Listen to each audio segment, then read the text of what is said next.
আসসালামু আলাইকুম, কেমন আছেন সবাই? আশা করছি ভালো আছেন।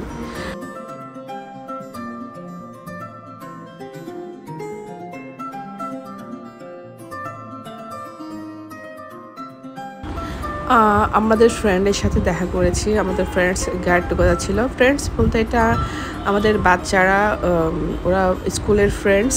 ওইখান থেকে আমরা মায়েরাও ফ্রেন্ডস হয়ে গিয়েছি। তো ওই ইনায়ার ফ্রেন্ডের মধ্যে একজন ঢাকায় চলে গিয়েছে। তো ওই আপুটার বাসা হচ্ছে চিটাগংয়ে। তো উনি আবার চিটাগংয়ে বেড়াতে এসেছে মায়ের বাসায়। তো আমরা সবাই আবার অনেকদিন পরে দেখা করলাম, একসাথে মিট হয়ে আমাদের অনেক ভালো লাগলো মিট আপ করে। গেট টুগেদারটা খুবই সুন্দর ছিল। একটা রেস্টুরেন্টেই আমরা করেছি, চিটাগংয়ের একটা রেস্টুরেন্টে। তো বাচ্চারা খেলছে আর ওরা প্লে জোনে, আর আমরা এদিকে গল্প করছি, আর এদিকে আপুরা দেখছিল কি খাবার আমরা অর্ডার করব, এই বিষয়ে আমরা ডিসকাস করতেছিলাম।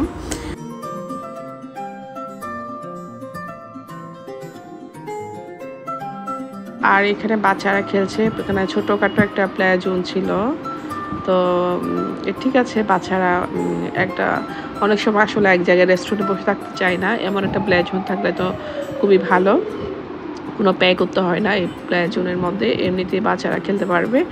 আর তো আমাদের খাবারের অর্ডার যে দিয়েছিলাম এটা চলে এসেছে। আমরা 4টা ফ্যামিলি ছিলাম। তো 4 ফ্যামিলি আমরা 3 জন প্রায় সেম নিয়েছিলাম, আর দুজন আবার সেম টাইপেরও নিয়েছে। এই তো আমরা খাওয়া দাওয়া স্টার্ট করেছি। অনেক বেশি আমাদের খিদে লেগেছিল।